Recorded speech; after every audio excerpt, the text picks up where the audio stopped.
Hi friends, welcome to my channel. Latest updates and reviews కోసం మా ఛానల్ని subscribe చేసుకోండి. పక్కనే ఉన్న బెల్ సింబల్ని క్లిక్ చేసి ఆల్ ఆప్షన్ని సెలెక్ట్ చేసుకోండి. అప్పుడే మా మొబైల్ నుండి మీ మొబైల్ ఫోన్కి నోటిఫికేషన్స్ వచ్చేస్తాయి. ఇక సుశీలమ్మ బాలుకి మీనాకి ఇష్టమైన వంటకాలన్నీ చేస్తుంది. ఏంటి డార్లింగ్, నువ్వు ఇంత కష్టపడి మా కోసం వంట చేయడం అవసరమా అని బాలు అనడంతో, నా మనవడు నా మనవరాలు రాక రాక పెళ్ళైన తర్వాత ఇంతకాలానికి వచ్చారు, మీకోసం ఈ మాత్రం కూడా చేయకపోతే ఎలా అని అనడంతో, అలా కాదే, మా మీద ప్రేమ అభిమానం ఉండొచ్చు కానీ మరీ ఇంత ప్రేమ అభిమానమా అని అనగానే, ఏరా నీకు మాత్రం నీ కుటుంబం మీద ప్రేమ లేదా? ప్రేమ లేకనే అంత త్యాగం చేసావా అని సుశీలమ్మ అంటుంది. ఇక తర్వాత ఇద్దరు భోజనాలు చేశాక బాలు, నానమ్మ నేను మేడ మీదకి వెళ్ళి పడుకుంటాను అని అంటాడు. ఏంటి, మేడ మీదకి వెళ్ళి పడుకుంటావా? నువ్వేమైనా పెళ్ళి కాని పిల్లాడు అనుకుంటున్నావా? నీకు పెళ్ళయింది, నీ భార్య వచ్చింది, మీరిద్దరూ సపరేట్గా వేరే రూమ్లో పడుకోవాలి. అయినా ఇక్కడ చాలా ఎంత విశాలంగా ఉందో చూడు, ఇల్లు గదులు కూడా ఉన్నాయి. మీ తాతగారు అప్పుడు కట్టించిన ఇల్లు, మీరు సపరేట్గా గదిలో పడుకోండి అని అంటుంది. లేదు నానమ్మ, అలా నేను పడుకోను అని అంటే, ఏంట్రా బాగా ఎక్కువ మాట్లాడుతున్నావు అని అనగానే, సరేలే నానమ్మ అని చెప్పి ఇక రూమ్లోకి వెళ్తాడు. బాలు అలా వెళ్ళగానే మీనా ఏమో సుశీలమ్మ దగ్గర పడుకోవడానికి ప్రయత్నిస్తూ ఉంటే, నీకేమైనా స్పెషల్గా చెప్పాలా ఏంటి మనవరాలా? నీ భర్త ఎక్కడుంటే అక్కడే నువ్వు కూడా పడుకోవాలి, వెళ్ళు, నువ్వు కూడా వెళ్ళు అని అంటే, అమ్మమ్మ అది అని అంటుంది. చెప్తున్నాను కదా వెళ్ళు అని గట్టిగా అరవడంతో ఇక మీనా కూడా వెళ్తుంది. ఇక బాలు మంచం మీద పడుకుంటే మీనా చాప వేసుకొని దిండు వేసుకొని కింద పడుకుంటుంది. ఇక సుశీలమ్మ ఇంటికి వచ్చిన అమ్మలక్కలు ఇలా అంటారు సుశీలమ్మతో, ఏంటి సుశీలమ్మ, నీ మనవడు నీ మనవరాలు చూడటానికి చాలా బాగున్నారు, ఇద్దరు కూడా ఈడు జోడు అదిరిపోయింది, కానీ వాళ్ళిద్దరి మధ్య అంత ప్రేమ లేనట్టు అనిపిస్తోంది. వాళ్ళిద్దరూ ఏంటి అసలు కొంచెం కూడా కొత్తగా పెళ్ళైన వాళ్ళకి ఉన్న ఆ ప్రేమే లేదు, ఇద్దరు వేరువేరుగా ఎడముఖం పెడముఖం పెట్టుకొని ఉంటున్నారు అని అనగానే, అదే కదా నా బాధ, నా కొడుకు బాధ, వాళ్ళిద్దరిని ఒక్కటి చేయడానికే నేను ఇక్కడికి రప్పించాను అని అంటే, ఓ అదా, నాకంతా అర్థమైంది. అయితే మనం ఓ పని చేద్దాం, వాళ్ళిద్దరూ ప్రేమగా ఒక్కటవ్వాలంటే మనం వాళ్ళిద్దరిని కలిపే ప్రయత్నాలు మనం ఏవైనా ప్లాన్ చేసి చేద్దాము అని అనడంతో, అవేమీ అక్కర్లేదు, వాళ్ళిద్దరిను కలపాలంటే అది దేవుడి వల్లే అవుతుంది, దేవుడు వాళ్ళని ఎలా కలపాలని అనుకుంటాడో అప్పుడే వాళ్ళిద్దరూ కలుస్తారు.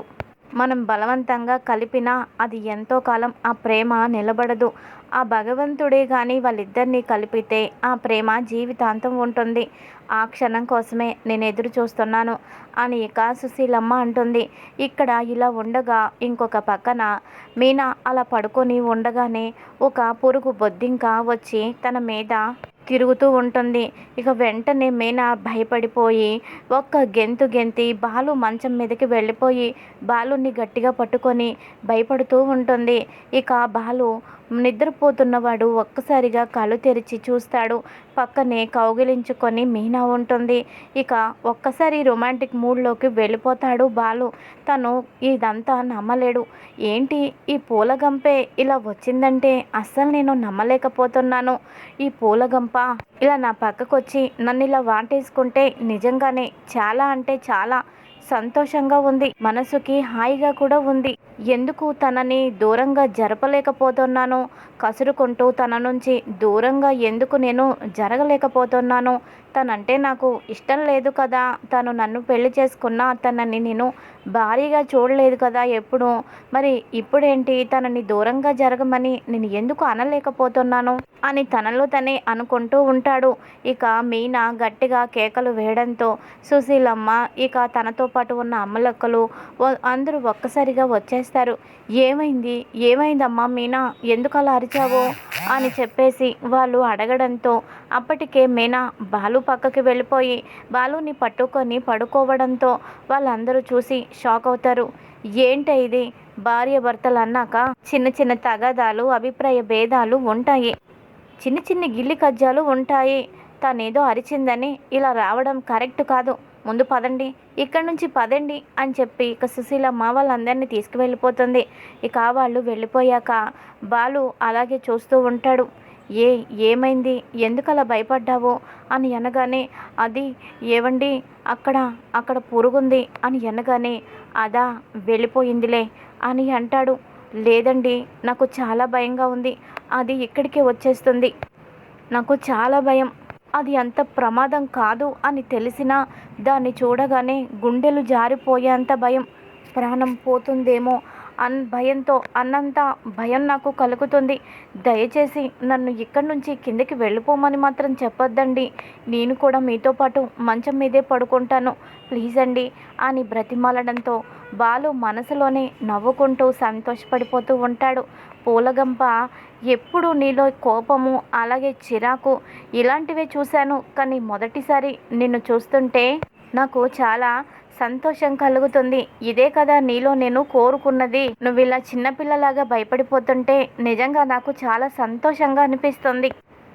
నువ్వు నన్ను హక్ చేసుకున్నావు కదా ఆ భయం వల్లే అని అనుకుంటూ ఇక తను కూడా ఒక్కసారిగా మీనాని హక్ చేసుకుంటాడు. అదే సమయంలో ఆ ఊర్లో కరెంటు పోవడంతో ఇక మీనా మళ్ళీ ఆ పొరుగు బొద్దింక ఏమైనా తన మీదకు వచ్చేస్తుందేమోనని చెప్పి అసలు అడుగు కూడా కింద పెట్టకుండా బాలు కౌగిలిలో అలా ఒదిగిపోతుంది. బాలు కూడా తనని అలాగే కౌగిలిలో ఉండిపోతాడు. ఇక బాలు మీనా ఇద్దరు ప్రేమతో దగ్గరవుతారు. ఇదిలా ఉండగా ఇంకొక పక్కన సత్యం మనోజ్ని అడుగుతాడు. ఏరా, నువ్వుగా నీ బాలు బండి తీసుకువెళ్ళావా అని అంటే, అవునన్నా, ఎలాగో బాలు లేడు కదా, అందుకనే బాలు బండి నేను పని ఉండి బయటకు తీసుకువెళ్ళాను అని అనగానే, రోడ్డు మీద ఎవరితోటైనా నీకు గొడవ అయిందా అని అడుగుతాడు. అది నాన్న గొడవ అదేం కాలేదే అని పైకి దబా ఇచ్చేసి ఏమీ లేదు అని చెబుతాడు. లేదు, ఏదో గొడవైంది, నువ్వు దాస్తున్నావు, చెప్పు, ఎవరైనా అమ్మాయిని నువ్వు ఏడిపించావా, రోడ్డు మీద తనతో నువ్వు గొడవ పడ్డావా అని అనగానే, అదేమీ లేదు నాన్న అని అంటాడు. ఇక తర్వాత ప్రభావతికి అర్థమవుతుంది. ప్రభావతి మనోజ్ని లోపలికి తీసుకువెళ్తుంది. ఏంట్రా, ఏమైంది అని అనగానే, అది అమ్మ, ఏమీ లేదు, ఆ బాలుగాడు బండి నేను బయటికి తీసుకువెళ్ళాను, నేను వెళ్తుంటే ఒక అమ్మాయి నాతో కావాలనే గొడవ పడింది, తనతో నేను గొడవ పడాల్సిన పరిస్థితి వచ్చింది. ఆ విషయం ఇప్పుడు నన్ను నాన్నగారు అడుగుతున్నారు అంటే ఈ గొడవ చాలా పెద్దదైందేమో, నాకు తెలియకుండా వాళ్ళు ఏమైనా నాన్నని పిలిచి అడిగారేమో, నాకు భయంగా ఉంది అని అనగానే, ఎంత పని చేశావురా, బయటికి వెళ్ళేటప్పుడు జాగ్రత్తగా వెళ్ళే పని లేదా, చూసుకోవాలి కదా, మనం ఎంత జాగ్రత్తగా ఉన్నా ఒక్కోసారి ఎదుటి వాళ్ళు అలా ఇబ్బంది పెడతారు, ఏం చేస్తామో, సరేలే నువ్వేమీ భయపడకు, అసలే కొన్ని రోజుల్లో పెళ్ళుంది, పెళ్ళి పట్టుకొని ఇలాంటి గొడవలు అవి ఇవి అంటే నీకు ఇబ్బంది అవుతుంది, మళ్ళీ కాబోయే కోడలికి ఈ విషయం తెలిస్తే పెళ్ళి ఆగిపోయినా ఆగిపోతుంది, కాబట్టే ఎవరికి తెలియకుండా ఉండాలి అని చెప్పి ఇక ప్రభావతి సత్యం దగ్గరకు వస్తుంది. ఇక సత్యం కాఫీ తాగుతూ ఇలా అంటాడు. ప్రభావతి, ఇక పోలీసులు మన ఇంటికి వస్తారు అని అంటే, ఎందుకండి, పోలీసులు ఎందుకు వస్తారు అని అనగానే, బాలు బండిని మనోజ్ తీసుకెళ్ళాడు, ఇక వాళ్ళ అమ్మాయితో చాలా ర్యాష్గా బిహేవ్ చేశాడట, వాళ్ళ నాన్నగారు నన్ను పిలిచి చాలాసేపు దీని గురించే మాట్లాడారు, పోలీస్ కంప్లైంట్ ఇస్తానని చెప్పారు, నా పిల్లలు అలా ఆడపిల్ల విషయంలో ప్రవర్తించరు అని నేను చెప్పాను, కానీ మనోజ్ని చూస్తే నాకైతే అనుమానంగా ఉంది, వీడు ఈ అమ్మాయిని బాగా ఇబ్బంది పెట్టాడు, కాబట్టి అమ్మాయి అంత బాధపడి తన పేరెంట్స్తో చెప్పింది అని అనగానే, ఇక వెంటనే ప్రభావతి, ఏవండి, ఏదో ఒకటి చేసి ఎలాగైనా ఈ కేసు మనోజ్ మీద లేకుండా చేయండి, పోలీస్ కంప్లైంట్ దాకా కానీ వెళ్తే మీరు వెంటనే బాలుగాడే బండి డ్రైవ్ చేశాడని చెప్పండి, వీడిని కేసు నుంచి తప్పించండి, తప్పు ఒప్పు జరిగిపోయింది, కానీ వీడు నోట్లో నాలుక లేని అమాయకుడు,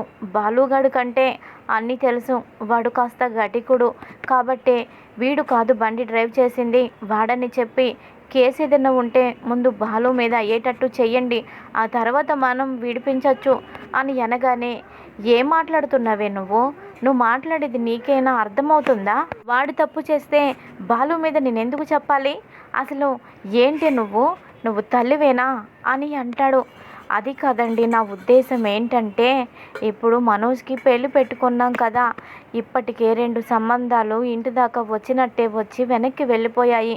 ఇప్పుడు కూడా ఈ సంబంధం వెళ్ళిపోయిందంటే వాడికి లైఫ్లో పెళ్ళి కాదు. అందుకని ఈ కేసు ఏదైనా ఉంటే బాలు మీదకి మార్చండి అని నేను అంటున్నాను. ఈ ఒక్కసారి మనోజ్ మీదకి రాకుండా ఉంటే మనోజ్కి పెళ్ళైపోతుంది. పెళ్ళైపోయాక వాడి బాధ వాడు, వీడి బాధ వీడు పడతారు. అప్పుడు మనకి కూడా ప్రశాంతంగా ఉంటుంది. అందుకనే నేను ఇలా చెప్తున్నానండి అని అనగానే, చాలే ఊరుకో ప్రభా, వాడికి పెళ్ళి కాబోతుందని, పెళ్ళి ఎక్కడ ఆగిపోతుందోనని నువ్వు భయపడుతున్నావు. కానీ చేయని తప్పుకి నా కొడుకుని బలిపశువుని చేయమంటున్నావు. ఒకవేళ చేయని తప్పుకు నా కొడుకుని బలిపశువు చేస్తే ఏమవుతుందో తెలుసా? నా కోడలు మనసులో విషబీజం నాటినట్టు అవ్వదా? భర్త మీద అపనమ్మకం ఏర్పడదా? నా భర్త ఇలాంటి వాడా అని మీనా అనుకోదా? అప్పుడు వాళ్ళిద్దరి మధ్య భేదాభిప్రాయాలు రావా? చెప్పు. ఎందుకు నువ్వు మనోజ్ విషయంలోనే అంత స్వార్థంగా ఆలోచిస్తున్నావో, బాలు విషయంలో ఎందుకు ఇలా నువ్వు చేస్తున్నావో? తప్పు చేసిన మనిషికి ఖచ్చితంగా శిక్ష పడాలి. మన ఇంట్లో కూడా ఆడపిల్ల ఉంది కదా, అలాగే మన ఆడపిల్ల బయటికి వెళ్తే ఎవరైనా తనని ఏడిపించి, తనని బాధ పెట్టి, తను కన్నీరు మున్నీరుగా మన దగ్గరకు వచ్చి తన బాధంతా చెప్తే మనకు ఎలా ఉంటుంది చెప్పు? తల్లిదండ్రులుగా మనం ఎంత బాధపడతామో అలాగే ఇప్పుడు మన మనోజ్ ఆ అమ్మాయిని అంత బాధ పెట్టాడు. బాధ పెట్టిన వాడికి శిక్ష పడటం కరెక్టే కదా? మన ఆడపిల్ల ఒకటి, పరాయి ఆడపిల్ల ఒకటి కాదు కదా. ఎవరిదైనా బాధ బాధే కదా.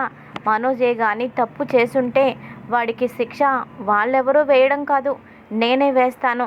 నేనే వేసి వాడి చొక్కా కాలర్ పట్టుకొని రోడ్డు మీద బరబరా ఈడ్చుకుంటూ వెళ్ళి ఆ అమ్మాయి కాళ్ళ మీద పడి క్షమాపణ అడిగేటట్టు చేస్తాను. పోలీసులు వదిలేసినా, ఆ అమ్మాయి పేరెంట్స్ వదిలేసినా ఈ సత్యం మాత్రం వదలడు. వాడు క్షమాపణ చెప్పను అంటే నేనే వాడిని పోలీసులకు అప్పగిస్తాను. ఇందులో నువ్వు కాదు, ఎవరు అడ్డొచ్చినా నేను మాత్రం ఆగేదే లేదు అని అంటాడు. ఇక ఇదిలా ఉండగా మరో పక్కన 2వ రోజు ఉదయాన్నే బాలు నిద్రలో నుంచి లేచి నెత్తి మీద టవలేసుకొని నేల మీద కూర్చొని ఆడమనిషిలా ఏడుస్తూ ఉంటాడు. ఒక్కసారిగా మీనాకి మెలకు వస్తుంది. లేచి చూస్తుంది. ఇక బాలు ఏడుస్తూ ఉంటాడు. ఏమైందండి, ఎందుకు ఇలా ఏడుస్తున్నాడు అని అంటే, ఏడవటమా, నువ్వు చేసిన పనికి ఎంతకంటే నేనేం చేయగలను అని బోరు బోరున ఏడుస్తాడు. ఇప్పుడు ఏమైందండి అని అంటే, ఇంకా ఏం కావాలి చెప్పు. నీకేమో ఆ బొద్దింకంటే భయము. నా మానాన్న నేను పడుకుంటే నా జీవితాన్ని నాశనం చేశావు, నన్ను అపవిత్రం చేశావు, సర్వస్వం కోల్పోయేలా చేశావు. విషయం ఎవరికైనా తెలిస్తే ఏమైనా ఉందా అని అంటాడు. ఇదేంటండి బాగుంది, ఆడమనిషిలాగా ఏడుస్తారేంటి మీరు? అయినా మనిద్దరం భార్యాభర్తలం, ఇది తప్పెందుకు అవుతుంది? భార్యాభర్తల మధ్య ఇది తప్పు కాదు. ఇది తప్పు అయితే ఆ దేవుడే సృష్టించాడు కదా అని అంటుంది. నువ్వు ఎన్ని చెప్పు పూలగంప, నీకున్న భయం వల్ల ఈరోజు నువ్వంటేనే నాకు భయం కలిగేటట్టు చేసావు. నేనేం చేశాను అని అంటుంది. నిజమేలే, నువ్వు భయంతో నా పక్కనొచ్చి నువ్వు కూర్చున్నావు, కానీ తప్పంతా నాదే అని బాలు అనడంతో, తప్పు మీది కాదు, తప్పు నాది అని మీనా అంటుంది. ఇలా ఇద్దరు ఎవరికి వారు తప్పు నాదంటే నాది అని అనుకొని ఇద్దరు వాదించుకుంటూ ఉంటారు. ఇక తర్వాత సుశీలమ్మ కాఫీలు తీసుకొని రూమ్ దగ్గరికి వస్తుంది. ఇక వచ్చిన తర్వాత, ఏంటర్రా ఇద్దరు వాదించుకుంటూ ఉన్నారు, ఎప్పుడు మీరు గొడవలు పడటమేనా? ముందు ఈ కాఫీ తాగండి. ఏరా బాలు, ఎందుకు అలా బాధపడుతున్నావో, ఏమైందిరా అని అనగానే, సుశీల డార్లింగ్ అంటూ తనని పట్టుకొని ఏడుస్తాడు. ఏం జరిగిందిరా అని అంటే, నా నోటితో నేను చెప్పను అని అంటాడు. ఇక సుశీలమ్మకి అర్థమైపోయి ఒక మొట్టికాయ వేస్తుంది. చాలా ఆపరాని నాటకాలు, మీరిద్దరూ భర్తలు, అర్ధనారీశ్వరులు, పార్వతీ పరమేశ్వరులు. భర్తలో సగభాగం భార్యకి ఇచ్చాడు పరమశివుడు. అలా మీరిద్దరూ వేరుగా ఉన్నా మీరిద్దరూ అయితే ఒకటే. అమ్మ మీనా, నువ్వు వెళ్ళి తలస్నానం చేసుకొని పూజ చెయ్యు, వీడి సంగతే నేను చూస్తాను అని చెప్పడంతో మీనా అక్కడి నుంచి వెళ్ళిపోతుంది. ఇక తర్వాత బాలుతో సుశీలమ్మ ఇలా అంటుంది. ఏరా మనవడా, ఈ ముసలిదానికి ఓ కోరిక ఉంది. ఆ కోరిక నువ్వు నెరవేర్చుతావా? ఏం లేదు, మీ తాతయ్యని చూడాలనుంది అని అంటుంది. సుసీ డార్లింగ్, అదేం కోరిక? చచ్చిపోయిన మనిషి ఎలా తిరిగి వస్తాడు చెప్పు అని అంటే, ఎందుకు తిరిగి రాడు? నువ్వు మీనా కంటే నా భర్త మళ్ళీ తిరిగి రాడా? ఆ బిడ్డలో నా భర్తని నేను చూసుకోనా? నా మునిమనువణ్ణి ఎప్పుడెప్పుడు చూసుకుందామా అని నాకు కూడా అనిపిస్తుంది అని అనగానే, ఎంత పెద్ద ప్లాన్ వేసావే నువ్వు అని బాలు అంటాడు. ఇక తర్వాత సరేలే కానీ వెళ్ళి నువ్వు కూడా ఫ్రెష్ అయ్యిరా, టిఫిన్ పెడతాను అని సుశీలమ్మ అంటుంది. ఇది ఈరోజు ఎపిసోడ్. మరి తర్వాత ఏం జరగబోతుంది? రాబోయే కథలో ఇంకా ఎలాంటి ట్విస్ట్ ఉంది? ముందు ముందు తెలుసుకుందాం. Thanks for watching.